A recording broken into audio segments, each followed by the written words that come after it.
베드로후서 먼저 간략한 좀 주제적인 이야기를 좀 드리면 베드로 전서의 주제가 네, 우리가 얘기했던 것처럼 세상 속의 교회라고 한다면 할 수 있겠죠. 베드로 전서의 경우에는 세상 속의 교회란 이렇게 정의를 한다면 반대로 베드로 후서는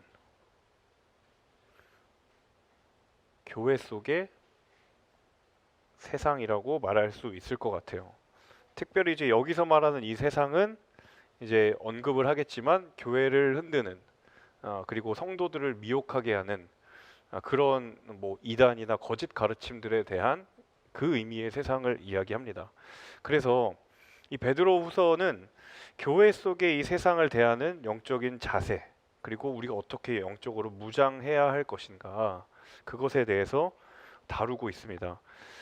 이제 베드로 전서에는 거의 언급되지 않았던 이제 표현들이 베드로후서로 오시면 자주 언급되는 것을 보게 될 텐데요. 첫 번째가 뭐냐면 이 교회 안에 침투한 거짓 가르침과 그리고 거짓 교사들의 이야기입니다. 초대 교회가 외적인 공격도 굉장히 심했어요. 핍박도 있었고 교회를 흔드는 것도 있었지만 그와 못지않게 교회 내부에 교회를 공격하는 그런 움직임들이 굉장히 많았습니다. 거짓 교사라든지 복음을 왜곡한다든지 사도들의 가르침을 흔드는 그런 거짓 가르침들이 있었고 그리고 사도들은 그것에 적절한 그 영적인 솔루션과 그리고 성경적인 대답을 이 서신서를 통해서 답변을 하고 있죠. 그리고 또 한 가지는 이 교회 안에 침투하는 이 세상의 시류들, 그러니까 교회가 나아가야 할 하나님 기뻐하시는 방향 가운데에 그것을 역행하는 이 세상의 시류들을 어떻게 극복할 것인가, 그것에 대한 도전과 권면의 메시지가 이 베드로 후서에 이제 나오게 됩니다. 우리 총 3장인데요. 첫 번째 저녁 타임 강의가 1장과 2장인데 아까 오후 강의처럼 제가 또 중간에 브레이크 타임을 조금씩 가지고 조금 여유 있게 가보도록 하겠습니다. 자, 1절 볼게요. 자, 마찬가지로 베드로 후서도 1장 1절에 편지의 문안 인사 형식이 나옵니다. 자, 예수 그리스도의 종이며 사도인 시몬 베드로는 보내는 사람에 대한 이야기가 나오죠. 발신자. 자, 베드로인데요. 자기는 예수 그리스도의 종이다라고 이야기를 하고요. 그리고 또 한 가지는 사도다라고 이야기를 합니다. 세 가지 정체성을 이야기하는데 나는 예수 그리스도의 종이라는 것, 그리고 사도라는 것, 그리고 자신은 시몬 베드로다. 사실 베드로가 자신의 본명인 시몬이라고 쓰는 게 굉장히 조금 이례적이에요. 아까도 이야기를 드렸겠지만 베드로의 이름의 뜻은 반석이에요. 시몬은 베드로의 원래 히브리식 이름이고요. 시몬 베드로라고 언급을 한 이유는 시몬인 나를 예수 그리스도께서 종으로 삼으셔서 나를 반석으로 그렇게 사용하셨다라는 자기 자신에 대한 신앙 고백이 담겨져 있는 거죠. 자, 그 베드로가 누구에게 편지를 쓰느냐면 우리 하나님과 구주 예수 그리스도의 의로 인해 우리와 똑같이 보배로운 믿음을 받은 여러분에게, 수신자가 나오죠.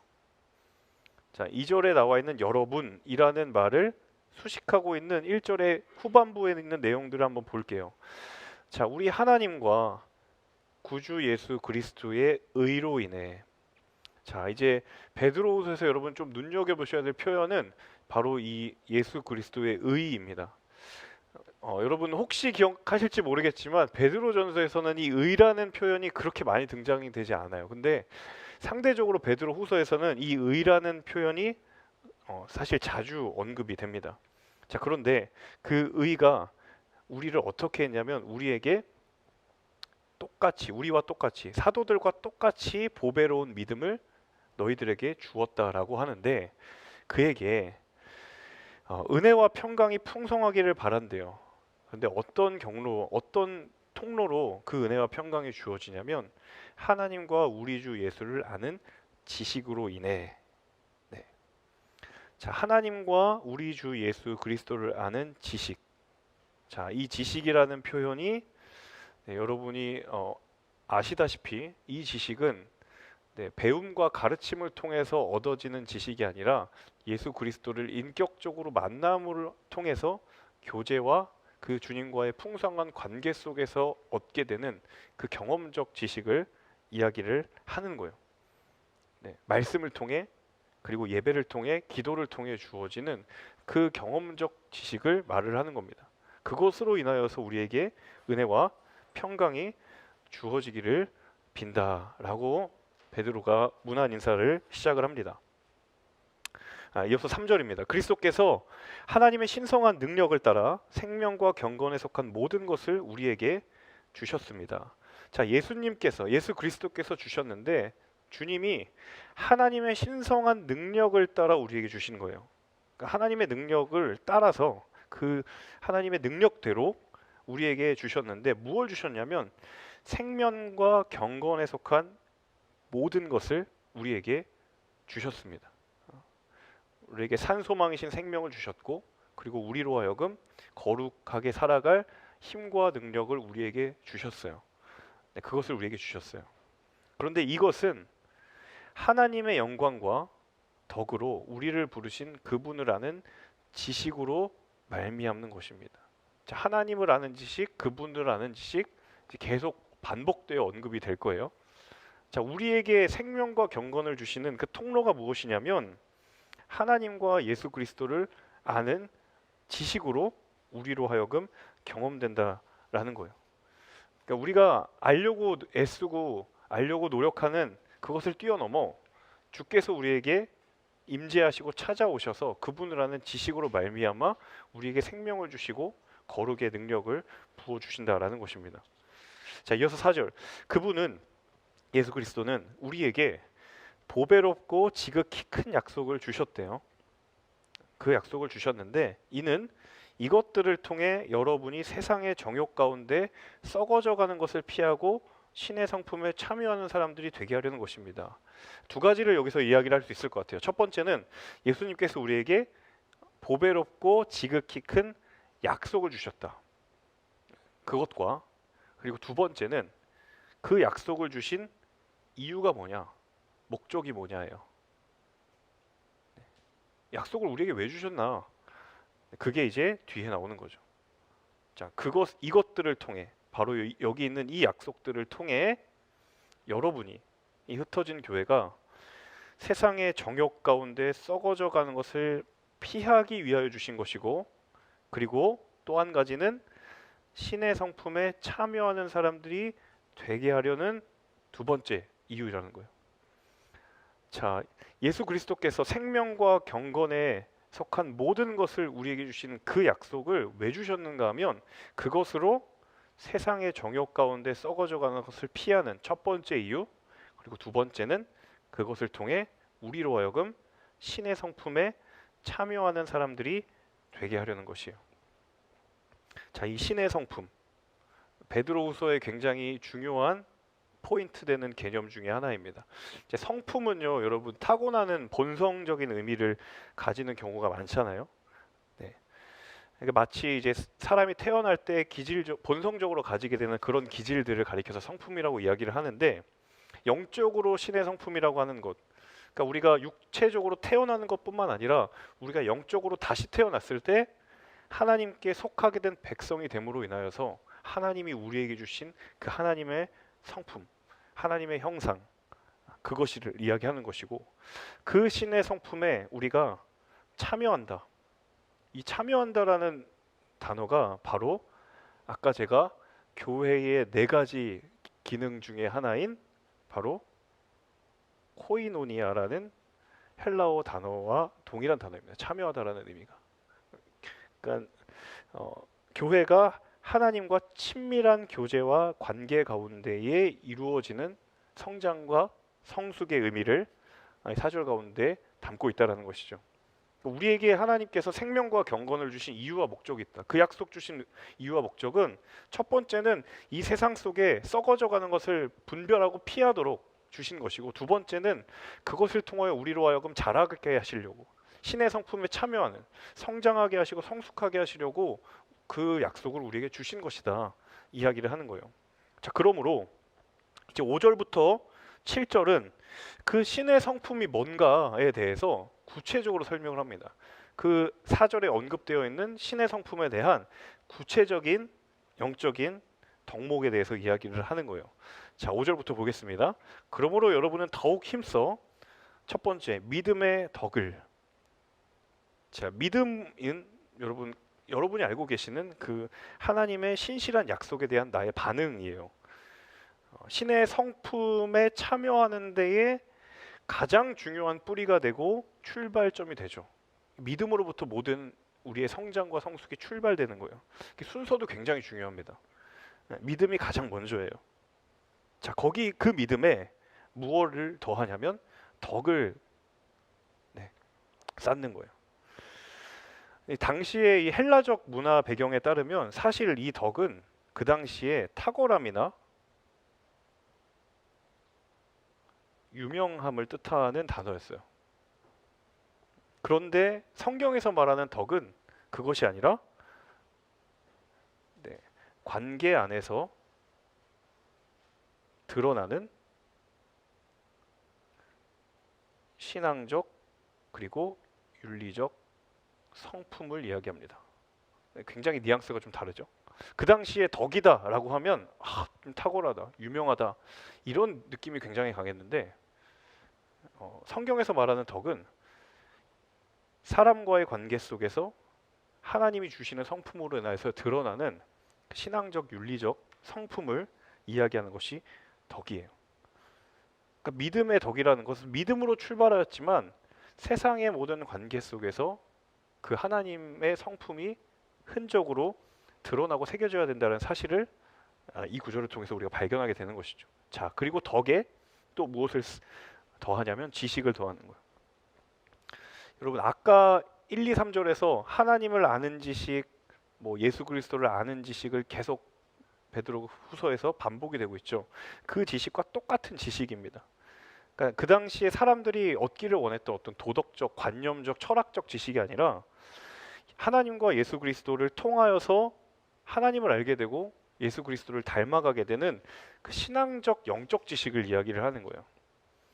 그러니까 믿음도 있고 덕을 세우려고 하는데 이 지식이 어떤 역할을 하냐면 그 덕을 세우는 굉장히 중요한 방향을 잡아주는 거예요. 그래서 지식은 영적인 방향성을 잡아주는 기능을 하는 것이죠. 네. 이어서 6절입니다. 그 지식에 무엇을 더하냐면 절제를 더하는. 자, 이제 절제라고 하면 굉장히 약간 좀 이렇게 마음에 버거움이 있잖아요. 모든 걸 다 억눌러야 되는 것인가? 내가 뭔가를 욕구하고 뭔가 바라는 것은 하나님 이건 기뻐하지 않으실 거야.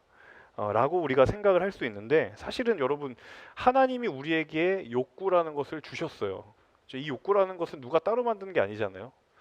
하나님이 우리를 처음 지으실 때 우리 안에 욕구라는 것도 다 주셨습니다. 뭐 식욕, 뭐 수면욕, 뭐 여러 가지 욕구들이 있죠. 중요한 것은 그걸 무조건 억누르라는 것이 중요한 게 아니라 여기서 말하는 절제는 그 우리에게 있는 욕구가 무엇을 위해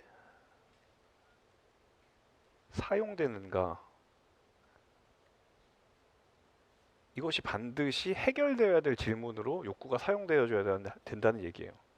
그러니까 내가 나의 욕망과 그리고 죄와 헛된 것을 위하여 나의 욕구가 쓰여진다면 절제하는 것이고요. 그리고 그 나에게 하나님 주신 그 욕구가 하나님의 뜻을 위해 하나님이 기뻐하시는 선한 열매를 위해 사용된다면 그것은 사용되는 것이고요. 그러니까 무조건적인 억누름의 의미의 절제가 아니다라는 것이에요. 그리고 그 절제에 또한 인내를, 히브리서와 야고보서와 베드로 전후서와 요한계시록을 이르러서 전면에 드러나는 주제 중에 하나가 바로 인내입니다. 그래서 믿음의 열매는 이 인내 없이 이루어지지 않는다라는 것을 히브리서, 야고보서, 베드로 전후서 그리고 요한계시록을 통해서 보게 돼요. 중요한 한 가지 사실은 이 인내라는 건 바로 하나님의 성품이죠. 언제 가장 많이 드러났습니까?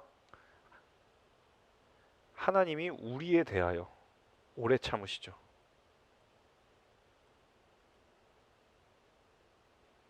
우리에 대하여. 그 하나님의 성품이에요. 믿음의 열매라는 것도 마찬가지라는 거예요. 그 인내 없이는 열매가 거두어질 수 없다라는 거예요. 사실 제가 설교 때도 한번 이야기한 적이 있는데, 사실 이 시대의 흐름이 절제와 인내를 굉장히 무가치한 것으로 여기는 시대의 흐름이 저는 있다고 생각을 합니다. 굉장히 값지고 그리고 귀한 가치들은 대부분 시간이 필요하고 때로는 인내와 그리고 수고와 헌신의 과정이 필요한데, 요즘의 세상의 메시지들은 그렇지 않아도 누구나 바라는 열매를 얻을 수 있다고 속삭입니다. 그래서 수고하지 않으려고 하게 만들고, 인내가 필요 없다고 만들고, 절제가 필요 없다고 만들어요. 성경은 전혀 반대로 이야기를 하죠. 지식의 절제를, 절제의 인내를. 자, 그 인내에 또 경건을. 이 경건은 그리스도인을 세 속에 물들지 않게 하는 능력입니다. 구약적인 의미로는 거룩이기도 하고요. 동의어로. 신약의 의미로는 경건입니다. 자, 왜 인내의 경건을 의미했을까요? 인내는 분명히 시간이 걸린다라고 이야기를 했잖아요. 그 인내의 경건을 쌓는다는 건, 경건은 우리 안의 경건은 하루아침에 만들어지는 것이 아니에요. 하루하루가 그 경건을 향한 우리의 믿음의 걸음이 쌓이고 쌓여서 그 경건의 흔적으로 드러나기에 인내의 경건을 이야기를 하는 것입니다. 자, 그리고 그 경건의 형제 우애를. 정말 그 사람의 경건의 증거는 바로 형제를 사랑하는 형제 우애에서 드러나는 것이 아닐까요? 이 경건에 대해서 야고보서 1장 27절에 그렇게 이야기를 합니다. 하나님 아버지 앞에서 정결하고 더러움이 없는 경건은 곧 고아와 과부를 그 환난 중에 돌보고 또 자기를 지켜 세속에 물들지 않게 하는 그것입니다. 거기에 사랑의 의미, 경건의 의미가 담겨져 있는 것이죠. 그러니까 경건의 첫 번째 차원이 하나님과 나의 차원이라면, 두 번째 차원은, 그 경건은 나와 사람과의 차원에서의 경건입니다. 그래서 수직적 차원의 경건이 있고 수평적 차원의 경건이 있는 것이죠. 예수님의 언어로 빌리자면 크고 큰 두 계명, 하나님 사랑하고 이웃을 사랑하는 것. 그래서 여러분이 정말 하나님을 사랑하면 사람을 존귀하게 여기고 우리의 관계 속에 사랑을 심는 것을 우리는 포기할 수 없는 거예요. 그 형제 우애에 사랑을 공급하십시오. 자, 사랑이 마지막이에요. 시작이 믿음이었다라고 한다면 그 신의 성품의 마지막 열매는 사랑이에요. 헬라적인 문화에 있어서요, 사랑은 사실은 추천할 만한 덕목이 아니었습니다. 자, 왜 그랬냐면, 자, 자유인끼리의 사랑은 그렇다 치는데, 자유인이 노예를 사랑한다? 그건 있을 수 없는 일이에요. 신분이 다른데 어떻게 사랑한다? 이건 있을 수 없는 일입니다. 그러니까 여기서 말하는 사랑은, 성경에서의 사랑은 그 모든 것들을 다 포괄하는 건데, 하나님을 모르는 사람들이 이 사랑이라는 말을 들었을 때는 받아들이기 어려운 거예요. 인정하지 않는 거예요. 어떻게 자유인이 노예를 사랑할 수 있는가? 그런데 그 세상이 주목하지 않는 가치를 지금 누구에게 붙들기를 권면하느냐면, 그 사랑을 교회와 그리스도인, 그게 세상을 바꾸는 신의 성품에 참여한 교회와 그리스도인이 아닐까. 베드로가 그 얘기를 하고 있는 거예요. 그리고 그것을 공급하십시오. 자, 이 사실 7절은요, 앞서 나온 5절부터 쭉 이어지는 한 문장이잖아요. 그죠? 5, 6, 7절이 한 문장이잖아요. 자, 공급을 하는데 어떻게 공급해요? 여러분 이렇게 눈썰미가 좋으셨다면 보셨겠지만 5절에 이소스로가 있죠. 더욱 힘써. 결국 사실 주술 구조는 더욱 힘써 공급하십시오입니다. 다르게 표현하면 쏟아 부으라고 이야기를 하는 거예요. 신의 성품에 참여하는 과정은 다 쏟아부어 공급하는 그런 과정과 마치 유사하다. 정말 여러분은 그 성품을 닮아가기 위하여서 정말 쏟아붓고 계십니까? 저와 여러분은 그 성품을 닮아가기 위해 정말 더욱 힘써 쏟아붓고 있느냐라는 도전적 질문이 우리 가운데 주어져 있다는 것이죠. 자, 이어지는 8절입니다. 이런 것들이 여러분에게 있고 풍성하면 여러분은 우리 주 예수 그리스도를 알기에 게으르거나 열매 없는 사람들이 되지 않을 것입니다. 자, 이런 것들, 앞서 말한 이 5절에서 7절에 나와 있는 신의 성품의 그 모든 요소들이 여러분에게 있고 풍성하면, 그러면 여러분은 우리 주 예수 그리스도를 알기에 게으르거나 열매 없는 사람들이 되지 않을 것입니다. 바울이 무슨 얘기하는 거예요?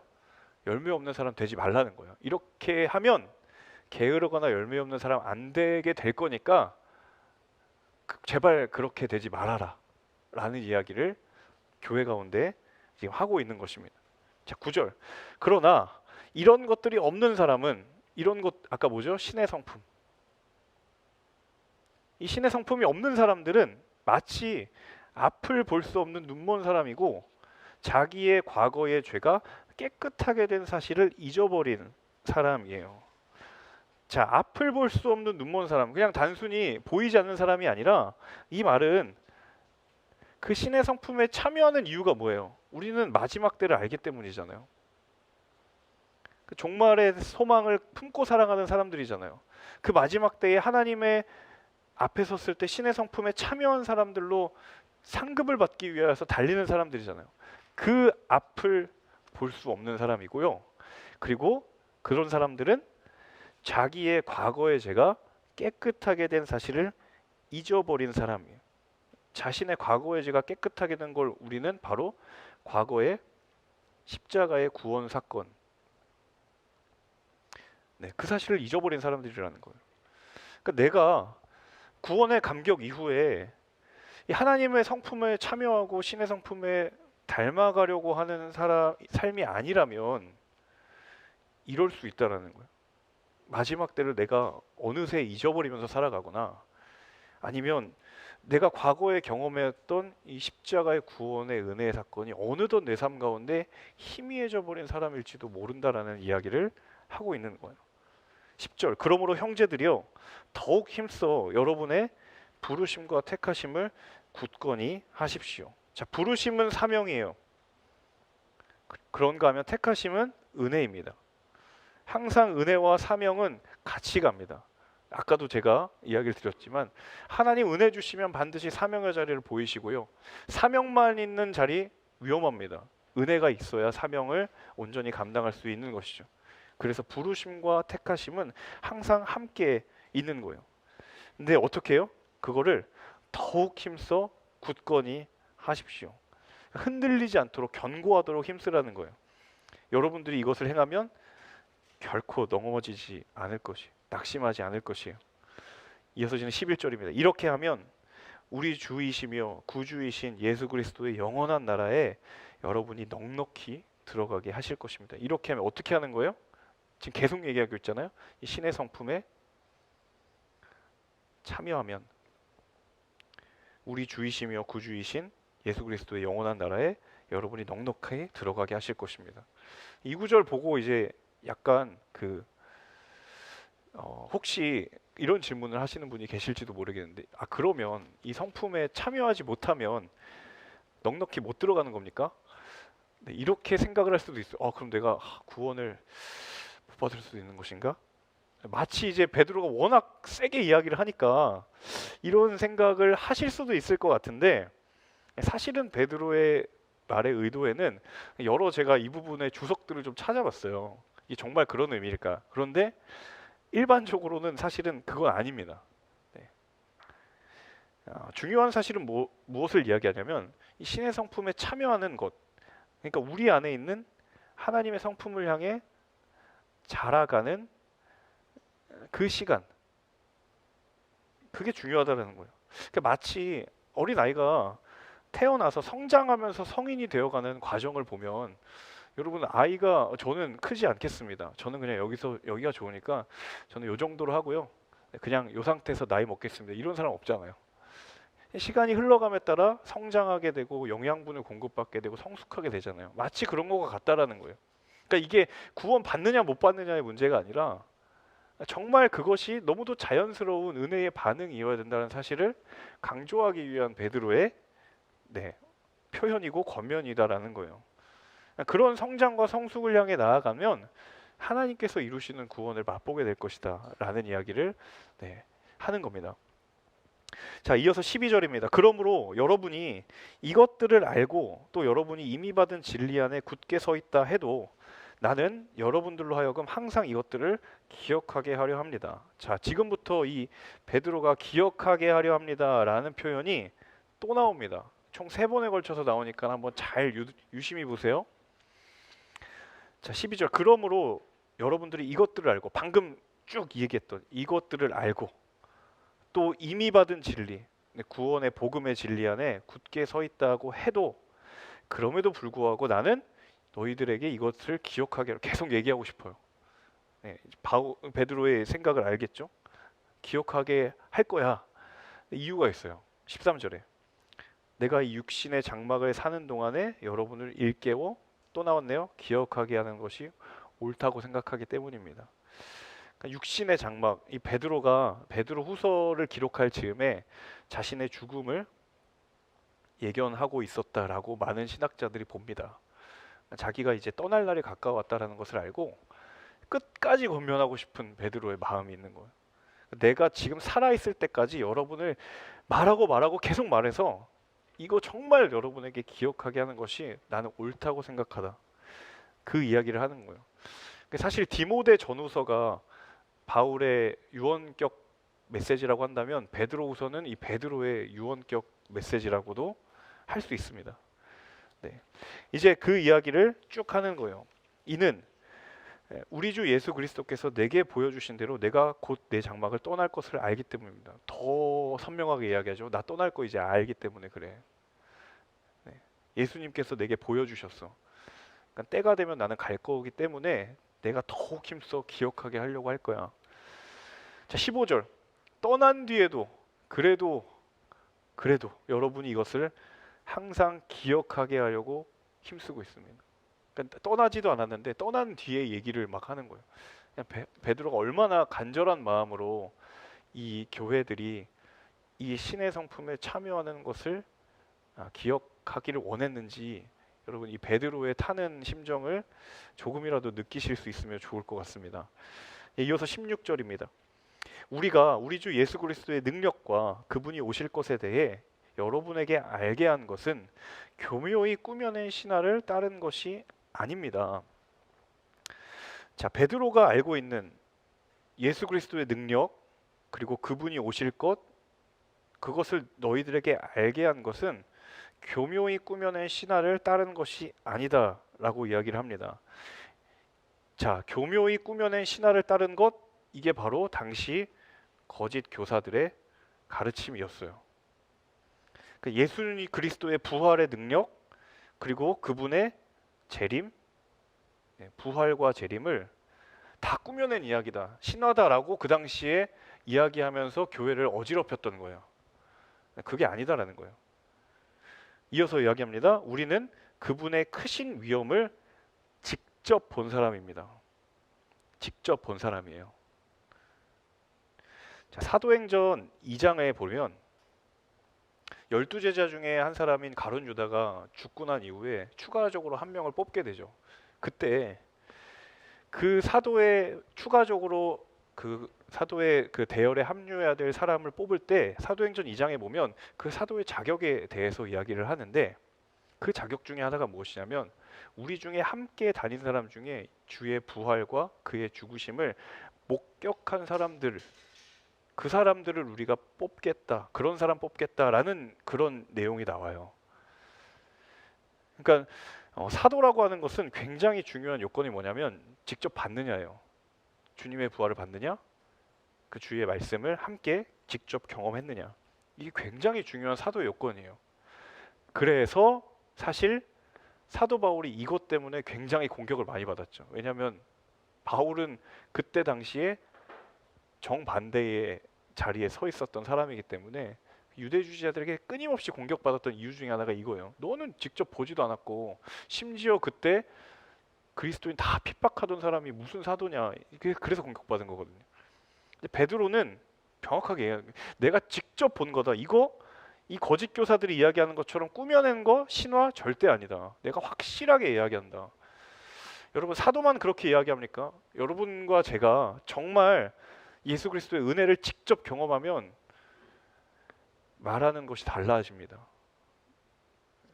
직접 경험하면 아는 거예요. 여러분 어디 이렇게 유명한 맛집 가서 직접 먹어보면 친구한테 소개할 때 뭐라고 얘기하세요? 아, 진짜 맛있다. 꼭 가봐라. 근데 반대로 누구한테 링크를 전달받아서 이 맛집이래 한번 가봐. 그렇게 해서 전달할 때는 어때요? 내가 이거 누가 맛있다고 그러는데 한번 가봐. 나도 가볼 거야. 뉘앙스가 다르잖아요. 여러분 진짜 먹어보면 진짜 다른 거거든요. 저희 그 생각나는 예가 있는데 어제 저희 여기 스튜디오에서 우리 MC들이 같이 저녁을 먹었는데 여기 이제 스튜디오 스텝이 이 근처에 추천한 피자집을 하나 소개시켜줬어요. 저는 이제 추천을 받았으니까 그 맛을 모르잖아요. 그래서 맛있대. 이거 한번 시켜보자. 이랬거든요. 그런데 지난 어제 이제 온누리 워십팀이 왔어요. 근데 그분들이 이제 한 절반이 먼저 오고 그 절반이 나중에 왔어요. 팀원이. 근데 먼저 온 이분들이 그 음식을 먹고 뒤에 온 사람들에게 뭐라고 얘기했냐면 진짜 맛있어. 대박이야. 여러분 제가 MC들한테 추천한 뉘앙스랑 먹은 그분들이 뒤에 온 사람들에게 추천한 뉘앙스랑 같나요? 다르나요? 달라요. 이 차이입니다. 그러니까 우리는 사도들처럼 예수님 직접 본 사람 아니잖아요. 하지만 주의 성령의 능력으로 그 은혜 경험한 사람들이잖아요. 정말 여러분 경험했으면 누구에게 소개할 때 예수님 한번 믿어봐. 이렇게 얘기하시겠어요? 아니면 진짜 장난 아니야. 이 경험이 우리에게 회복되기를 간절히 소망합니다. 네. 직접 보고 경험했으면 말하지 않을 수 없고 전하지 않을 수 없어요. 베드로가 그 불일 듯한 심정으로 얘기하는 거예요. 자꾸 거짓 교사들이 와서 뭐 주의 부활 재림 없어 얘기하는데 베드로는 확신 가운데 이야기합니다. 모르긴 해도 이 16절 필기하다가 펜 부러뜨렸을 것 같아요. 내가 직접 봤다고. 직접 봤다고. 네, 피자집 정보를 우리 채팅창에 소개해주고 계십니다. 네, 저분도 직접 맛본 사람이기 때문에 저 이모티콘 들어간 거 보세요. 네, 말하지 않을 수 없는 거예요. 자, 이어서 이야기합니다. 내가 직접 본 거 조금만 내가 얘기해줄게 하면서 17절, 18절에 뭐 얘기하냐면 그 유명한 변화산에 올라간 사건 얘기하는 거예요. 내가 조금만 알려줄게. 직접 본 거. 17절부터 18절까지 변화산 사건 이야기하는 거예요. 왜 얘기해요? 베드로가 직접 올라갔잖아요. 여러분 복음서에 보면 올라갔잖아요. 자, 그 얘기하는 겁니다. 보세요. 그리스도는 지극히 큰 영광 가운데 이는 내 사랑하는 아들이니 내가 그를 기뻐한다는 음성이 자기에게 들릴 때 하나님 아버지로부터 존귀와 영광을 받으셨습니다. 우리는 지금 변화산 얘기하는구나 싶지만 베드로는요 지금 흥분돼서 얘기하는 거예요. 내가 직접 본 얘기 지금 하는 거다. 그 얘기 지금 하고 있는 거예요. 변화산 사건에 하나님의 음성이 들려서 이는 내 사랑하는 아들이요 내가 그를 기뻐한다는 음성이 들릴 때 예수님이 영광 받으신 거 내가 봤다. 18절 우리는 그 거룩한 산 변화산에서 그분과 함께 있을 때 예수와 함께 있을 때 하늘로부터 들려온 이 음성 내가 직접 들었다. 근데 뻥이라고? 웃기지 마. 진짜야 이거. 저는 약간 모르긴 해도 이 말하면서 흥분했을 것 같아요. 베드로의 기질상 흥분했습니다. 100%입니다. 이어지는 19절입니다. 또 우리에게는 더 확실한 예언의 말씀, 이것만으로도 확실할 것 같은데 더 확실한 예언의 말씀이 있대요. 자, 이 예언의 말씀 보세요. 여러분은 동이 터서 여러분의 마음속에 샛별이 떠오를 때까지 어두운 곳을 비추는 등불처럼 이 말씀에 주목하는 것이 좋겠습니다. 이거 정말 주목해달라. 정말 별이 떠오를 때까지 그리고 등불이 어두운데 비춰질 때까지 그 말씀에 제발 주목해라. 말씀 앞에 머물러 달라 이야기를 하는 거예요. 왜? 더 확실한 예언의 말씀. 이 예언의 말씀에 대해서 또 이야기를 합니다. 20절. 여러분은 무엇보다 이것을 알아야 합니다. 곧 성경의 모든 예언을 자기 마음대로 해석해서는 안 된다는 것입니다. 지금 거짓 교사들이 이 짓을 하고 있었기 때문에 지금 베드로가 이 얘기하고 있는 거예요. 자기 마음대로 해석하면 안 돼. 너희들이 지금 귀가 솔깃한 그 얘기는 다 자기 마음대로 해석되는 성경의 모든 예언이야. 근데 이 예언이라는 것이요, 앞으로 일어날 일에 대한 예견이 아니라 성경의 기본적으로 예언은 하나님의 말씀을 전하는 행위를 가리켜서 예언이다라고 이야기합니다. 이제 그 안에, 그 말씀 안에 앞으로 일어날 일들에 대한 내용도 때로는 포함되어 있는 거예요. 예언을 여러분 잘 생각하셔야 돼요. 그 하나님의 말씀을 전하는 거 마음대로 해석하면 안 돼. 21절, 그 예언은 언제나 사람의 뜻을 따라 나온 것이 아니라 성령의 감동하심을 받은 사람들이 하나님께 받은 말씀을 전한 것이기 때문이에요. 자, 21절은 성경에 대한 성경적 정의입니다. 성경이 뭐냐? 성경이란 21절입니다. 성경의 정의예요, 이게. 사람의 뜻을 따라 나온 것이 아니라 성령의 감동하심을 받은 사람들이 하나님께 받은 말씀을 전한 것을 가리켜서 우리는 여러분이 지금 저와 여러분이 보고 있는 성경이에요. 성경의 정의가 성경에 있어요. 다른 곳도 있지만 이 베드로서 1장 21절 기억하세요. 성경의 정의는 이겁니다. 제가 왜 약간 흥분해서 얘기를 했냐면요, 약간 제가 묵상하면서 베드로의 이 감정을 제가 좀 이입을 시켜봤어요. 이 베드로가 지금 흥분한 겁니다. 지금 교회 안에 교묘히 들어와가지고 주의 부활이 어쨌니, 재림이 있니 없니, 그러니까 이방인 크리스천들 막 개별적으로 만나면서 야 그거 다 거짓말이야, 헛된 거야. 베드로가 지금 열받은 거예요. 그래서 제가 약간 빙의했습니다. 여러분, 갑자기 목사님이 왜 이렇게 열폭을 하는가. 여러분 진짜 묵상해 보세요. 이 베드로의 마음이 막 불이 붙습니다. 여기서 1장 마무리하고요. 5분간 쉬었다가 2장 하도록 하겠습니다. 잠깐 화장실 갔다가 31분에 다시 시작할게요. 갔습니다. 자, 1절 같이 보도록 하겠습니다. 자, 그러나 백성 가운데서 거짓 예언자들이 일어난 것 같이, 자, 요 얘기는 지금 구약 시대에 대한 얘기예요. 자, 예언서의 시대, 그 구약의 예언서의 시대에 백성들 가운데 하나님이 택하신 예언자도 있었지만 거짓 예언자들도 있었어요. 여러분 열왕기, 상하, 그리고 예언서를 쭉 보시면 아시겠지만 택하신 예언자들도 있었지만 거짓 예언자들도 있었어요. 그런 것처럼 여러분 가운데서도 거짓 선생들이 나타날 것입니다.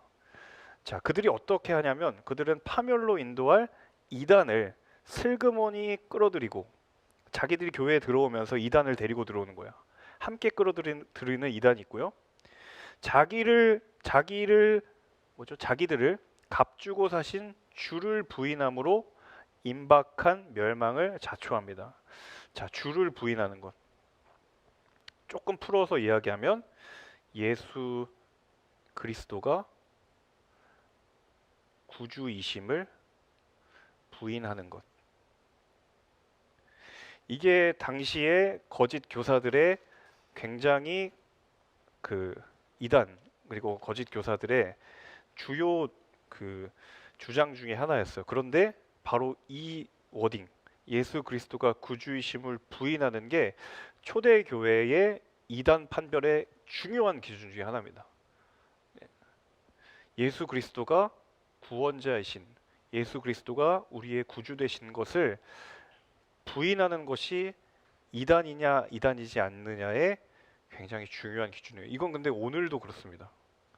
오늘은 조금 업그레이드돼서 예수 그리스도가 구주이지, 그럼 이단들이 뭐라 그러냐면 그 예수 그리스도가 뭐 이만이야 뭐 이렇게 나가는 거예요.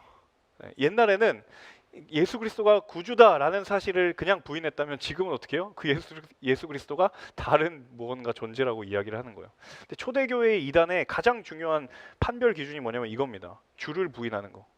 예수 그리스도가 우리의 구원자 되심을 부인하는 게 가장 중요한 그 이단 판별의 기준입니다. 이거 꼭 기억하시면 좋을 것 같아요. 그래서 2절, 많은 사람이 그들의 방탕한 길을 따를 것입니다. 따르지 않으면 좋겠지만 많은 사람들이 그 방탕한 길을 따를 거라고 이야기합니다. 그래서 그들 때문에 진리의 도가 모독을 당하게 될 것입니다. 그러니까 원하지 않는 일들이 일어날 거예요.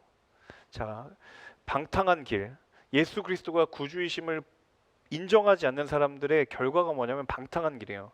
무절제한, 그리고 방탕함.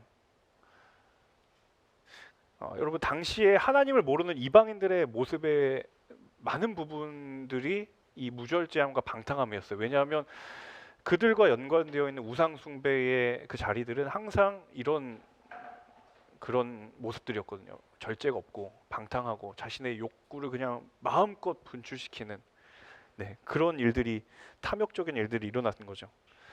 그렇게 따를 거라는 거예요. 그리고 그들 때문에 진리의 도가 모독을 당하게 될 거. 교회가 세상의 앞에서 하나님의 이름이 모욕받는 것을 보게 될 거예요. 안타깝지만 그 일들이 지금 일어나고 있는 것 같아요. 정말 마지막 때라는 것을 절감하는 것은, 네, 요즘도 하나님의 이름이, 진리가 모독당하는 그런 시대를 우리는 마주하고 있잖아요. 그 일이 지금 일어나고 있는 것 같습니다. 3절, 또한 그들은 탐욕으로 인해 꾸며낸 말로써, 모든 그 죄악의 뿌리에 있는 이 탐욕 때문에 꾸며낸 말로써 여러분을 이용할 것이에요. 그냥 꾸며낸 말이에요. 원래 있지도 않은 말이에요. 거짓이에요. 그것으로 여러분을 이용하는 거예요. 근데 사람들이 대부분 내가 무엇으로 이용당하고 있는지도 모르게 만드는 거예요. 근데 그게 무엇 때문에 그게 가능하냐면 탐욕 때문이에요. 그래서 탐욕은 분별의 눈을 잃어버리게 만듭니다. 그리고 그들이 받을 심판은 옛적부터 지체된 적이 없고 그들의 멸망은 잠자고 있지 않아요. 심판 반드시 받을 것이고 그들의 멸망은 잠자고 있지 않은 것처럼 분명하다라는 거예요. 그러니까 무슨 얘기요? 그러니까 따라가지 말라고, 쫓지 말라고. 간단한 얘기입니다. 때로 복음에 대한 오해가 우리 안에 있어요. 이게 사랑과 또 용서함을 너무 강조하다 보니까 이 심판과 멸망과 하나님의 다시 오심을 우리가 균형적으로 바라보아야 되는데, 이게 너무도 한쪽으로 치우쳐 있다 보니까 이 말씀이 분명히 심판과 멸망과 지옥에 대한 이야기를 하고 있음에도 불구하고 사실은 불편한 거죠. 네. 너무 우리에게는 부담스러운 이야기니까. 근데 베드로후서를 보면서 다시 눈을 뜨게 되는 것 같아요. 자, 그 심판에 대한 내용이, 이미 이루어졌던 심판에 대해서 4절 이하에 크게 세 가지 이야기를 합니다. 네. 첫 번째 이야기는 타락한 천사에 대한 이야기. 그리고 두 번째는 노아의 홍수 사건. 그리고 세 번째는 소돔과 고모라. 첫 번째 이야기부터 하나님께서는 범죄한 천사들을 용서하지 않으시고 타락한 천사들 지옥에 던져 심판 때까지 어두운 구덩이에 가두어 놓으셨습니다. 자, 이 범죄한 천사들의 죄가 무엇인지에 대해서 사실 이 베드로후서에서는 알 수가 없는데, 여러분 유다서를 보시면 유다서 1장 6절에 가시면 이 범죄한 천사들의 얘기가 잠깐 언급이 돼요. 뭐라고 얘기하냐면 자기의 처음 지위를 지키지 않고 처소를 떠났다. 이게 범죄한 천사들의 이 범죄의 내용입니다. 네, 자기 위치를, 그러니까 한마디로 하면 자신의 그 창조의 질서에 따른 자신의 위치를 인정하지 않는 거예요. 그 처소를 떠난 이야기가 범죄한 천사들 가운데 나옵니다. 자, 그리고 5절에서 이제 홍수 사건에 대한 두 번째 이야기를 하는 거예요. 하나님께서는 옛 세상을 용서하지 않으시고 경건치 않은 사람들의 세상을 홍수로 덮으셨습니다. 노아의 홍수의 사건. 그때 오직 의의 선포자인 노아와 8 식구만 지켜주셨습니다. 의의 선포자예요, 노아는. 그 사건을 통해서 의가 선포된 거예요. 그러니까 하나님께서 우리에게 예수 그리스도를 믿음으로 의를 주셨잖아요. 그러면 그 의를 드러내는 삶을 살아가는 것이 의의 선포자이고 그것이 이 교회를 향한 하나님의 소망이라는 것을 이야기해주고 있는 거예요. 6절에는 이제 세 번째 이야기입니다. 소돔과 고모라.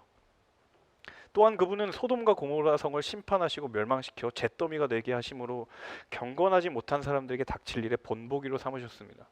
그러니까 똑똑히 봐라. 이거 분명히 그 일이 있을 것이다 라는 이야기를 이 세 가지 사건을 통해서 베드로가 이야기를 하고 있는 거예요. 이 경건하지 못한 사람들, 여러분 경건하지 못함에 민감하게 반응하는 교회, 민감하게 반응하는 그리스도인이 정말 마지막 때에 필요하다고 생각을 합니다.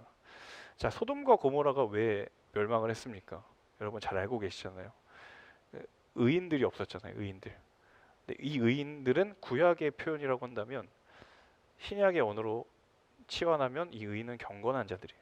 경건하지 못한 사람들이요 밖에 없었다는 것을 이야기를 해주고 있는 것입니다. 7절.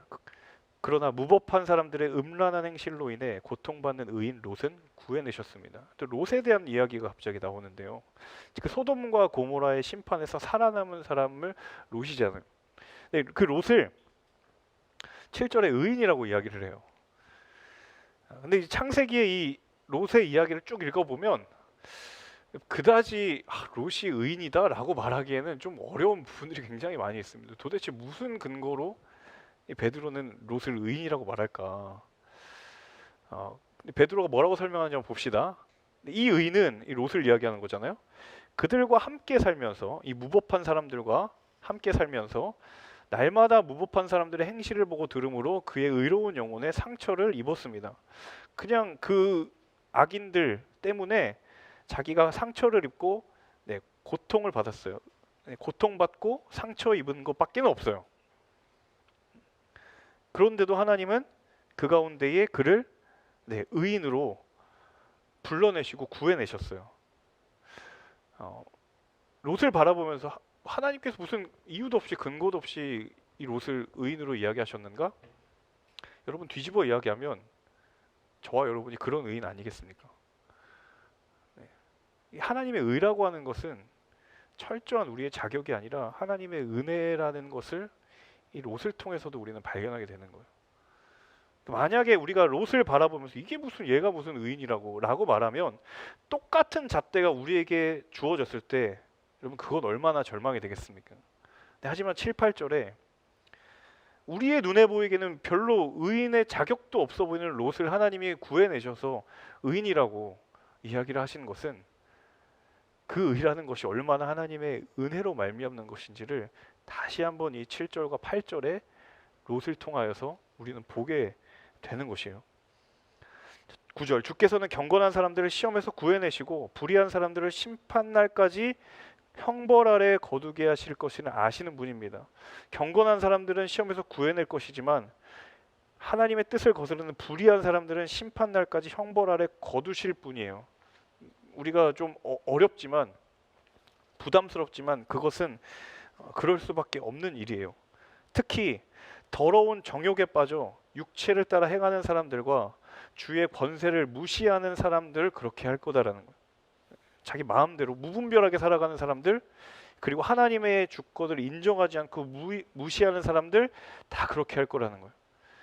그리고 그들은 당돌하고 거만하여서 영광스러운 존재들을 주저함 없이 모독합니다.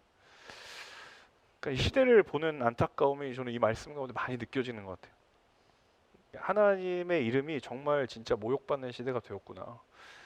진짜 당돌하고 거만한 영혼들 그냥 그런 시대가 된 것 같은 안타까움들이 참 많이 있는 것 같아요. 정말 주의 권세가 실제함에도 불구하고 대부분의 사람들은 그것을 인정하지 않는 삶을 살아가고 있잖아요. 그런 시대를 바라보는 듯해서 참 안타까운 마음이 있습니다. 얼마나 깨어 있어야 되겠다는 생각도 들고요. 11절. 더 큰 힘과 능력을 가진 천사들이라도 그 아까 범죄한 천사들 말고요. 더 큰 힘과 능력을 가진 천사들이라도 주 앞에서 그들을 대적해서 이 그들은 이제 범죄한 자들 그들을 대적해서 모독하는 고발을 하지 않습니다. 자, 범죄한 천사들보다 더 큰 힘과 능력을 가졌지만 그 범죄한 사람들을 대적해서 모독하는 고발은 하지 않았어요. 그러니까 그들의 불의를 인용하고 용인하는 것이 아니라 그 심판의 권세는 철저하게 하나님께 있기 때문에 그래서 고발하지 않은 것이, 하나님의 권세, 심판의 권세는 오직 하나님께 있는 것이다라는 것을 여기서 이야기해주고 있는 거예요. 자, 12절. 그러나 이들은 본래 잡혀 죽기 위해 태어난 이성 없는 짐승 같아서 알지도 못하는 일들을 모독합니다. 계속 그 거짓 교사들과 또 하나님 알지 못하는 부정하는 사람들의 특성, 이성 없는 짐승 같아서 알지도 못하는 일들을 모독합니다. 인간이 가지고 있는 최소한의 일말의 양심과 도덕도 없는 그런 이성 없는 짐승과 같은 사람들이라는 거예요. 그러다가 그들은 결국 멸망을 당하고 말 것입니다. 계속해서 이야기합니다. 13절. 그들은 자기들이 저지른 불의의 대가로 해를 당할 것입니다. 불의의 대가예요. 분명히 불의에 대한 대가가 있을 거라는 거예요. 그들은 대낮에 흥청거리는 기쁨으로 여깁니다. 굉장히 그냥 그 모든 통제를 상실해버린 육체의 탐욕들. 그들이 여러분과 함께 잔치를 벌일 때에도 속이기를 꾀하고 그것을 즐거워합니다. 부끄러운지 모르다는 거예요. 근데 사실 그거는 그들에게 점이고 흠이에요. 성도들을 향한 거짓 속임과 그것을 즐거워하는 것이 그들에게 그것이 점과 흠인데 그들은 그걸 모른다라는 거예요. 그러니까 분별이 이미 사라져 버렸고 그거 그냥 즐거워할 따름이라는 거예요. 14절. 그들은 음욕이 가득한 눈을 가지고 범죄하기를 쉬지 않습니다. 음욕과 범죄, 음욕에 가득한 눈과 범죄하기를 쉬지 않습니다. 사실 쉬지 않아야 할 것이 따로 있음에도 불구하고 멈추어야 할 것을 쉬지 않고 하고 있는 그런 모습을 보게 되죠. 그들은 연약한 영혼들을 유혹하고 탐욕에 연단된 마음을 소유한 저주받은 자식들입니다. 그것에 연약한 영혼들이 유혹에 노출이 될 거예요. 그러니까 자기만 멸망의 길로 가는 게 아니라 자기만을 멸망의 길로 몰아넣지 않고 연약한 영혼을 같이 끌어들일 거라는 거예요. 그리고 탐욕에 연단된 마음. 사실 이 연단이라는 단어가 베드로전서 후서에서는 굉장히 좋은 의미로 쓰여지잖아요. 고난 가운데 연단이라고 하는. 진짜 연단되어야 될 것은 사실은 하나님의 말씀에 의한 연단이고 하나님의 인도하심에 대한 연단이지만 전혀 정반대의 탐욕에 연단된 마음을 가진 사람들도 있다라고 이야기를 하고 있는 거예요. 자, 15절과 16절은 구약의 민수기에 나와 있는 발람의 이야기를 가지고 옵니다. 자, 그들은 그 사람들, 이 거짓 교사들, 이 범죄한 자들은 유혹을 받아 바른 길을 떠난 부올의 아들 발람의 길을 따라가는 사람들입니다. 잠깐 이 이야기를 민수기 얘기를 잠깐 하자면 이 모압 왕 발락이 이스라엘 자손 때문에 너무 골치가 아파서 이 부올의 아들 발람에게 이스라엘을 저주해달라고 요청을 해요. 그런데 하나님이 발람에게 나타나서 저주하면 안 된다라고 이야기를 하죠. 근데 그 말을 이제 하나님이 나귀의 입을 빌어서 책망을 하는 그런 이야기가 나오거든요. 이제 그 발람을 이야기하는 겁니다. 자, 그 발람을 따라가는 사람들입니다. 발람은 불의의 대가를 사랑하다가 자신의 범죄로 인해 꾸지람을 들었습니다. 이 당나귀의 입을 통해서 꾸지람 받은 그 얘기를 하는 거거든요. 또 나오죠. 이게 말 못하는 당나귀가 사람의 음성으로 말해 이 예언자의 미친 행동을 저지했다. 제가 방금 말씀드렸던 그 이야기를 지금 하는 겁니다. 이들은 물 없는 샘이요. 샘에 물이 없으면 쓸모 없는 것이죠. 폭풍에 밀려가는 안개입니다. 그러니까 허망한 결말이 있을 거예요. 그들에게는 칠옥 같은 어둠만이 예비돼 있을 거예요. 18절. 이들은 헛된 자랑의 말을 해 미혹하는 가운데, 헛된 자랑의 말은 반드시 누군가를 미혹하게 되어 있어요. 분별을 잃어버리게 만들어요. 그 미혹하는 가운데 행하는 사람들에게서 겨우 빠져나온 사람들을 다시 육체의 정욕, 음란으로 유혹을 하게 된다는 거예요. 쾌락주의.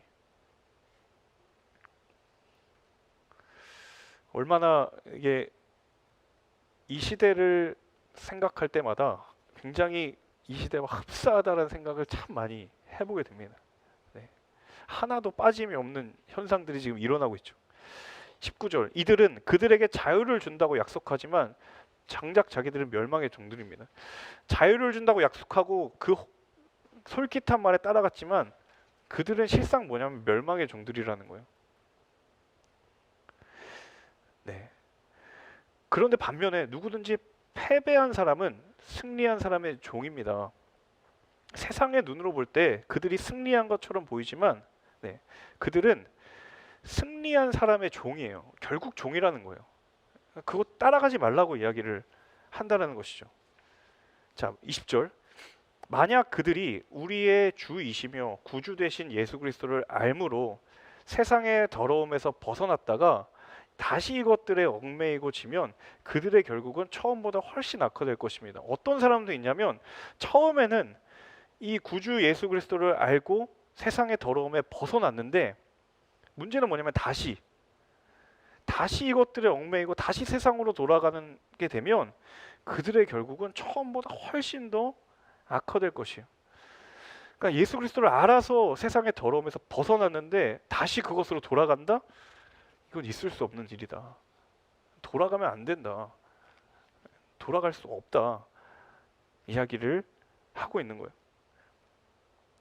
21절. 그들이 의의 길을 알고도 자기들이 받은 거룩한 명령을 저버린다면, 분명히 주어져 있는 그 의의 길을 알고도 자기들이 받은 거룩한 명령을 저버리면 차라리 알지 못하는 편이 그들에게보다 나을 거라는 거예요. 이거 그럼 알지 말란 얘기입니까? 아니면 알으란 얘기입니까? 이거를 그럼 알지 못하는 게 나을 거다? 알지 않아야 되겠구나. 이 말이 아니잖아요, 지금. 그렇죠? 이거를 이렇게 받아들이면 정말 안 되는 거죠. 네, 저버리지 말라는 이야기 하려고 지금 알지 못하는 편을 지금 빗대어 얘기하고 있는 거죠. 네, 놓지 말라는 얘기잖아요. 자, 마지막 22절. 개는 자기가 토한 것을 도로 먹는다. 돼지는 씻었다가 도로 진창에서 뒤운다는 속담이 그들에게 그대로 들어맞았습니다. 자, 알고도 돌아가는 자들. 네. 그리고 거짓 교사들이 교회에 몰래 들어와 세상의 더러움을 다시 그 교회 가운데에 말하는 것. 이 정말 무엇이 깨끗하고 더러운 것인지 전혀 분별이 안 되는 그런 개와 돼지 같은, 우리 동물들에게 너무 죄송합니다만 개와 돼지 같은 그런 분별이 없는 상황들이 지금 이 당시에 이 교회의 상황들, 베드로가 탄식하고 한탄하면서 그들을 경계하고 따라가면 안 된다라는 이야기를 하고 있는 거예요. 네, 어떠세요, 여러분? 그 당시에 사실 이 교회의 모습이었긴 했지만 사실은 그때나 지금이나 우리가 깨어서 믿음의 눈을 떠서 분별을 하다 보면 사실은 별반 다르지 않다라는 것을 굉장히 많이 느끼게 되는 것 같아요. 저도 보니까 그런 느낌을 많이 받더라고요. 네, 그런 안타까움이 있습니다. 네, 여기까지 베드로후서 2장을 이야기를 하고요. 그리고 그 거짓 교사들을 향하여 이제 마지막 베드로후서 3장에서 주의 날과 종말의 이야기를 이제 베드로 3장에서 하게 됩니다.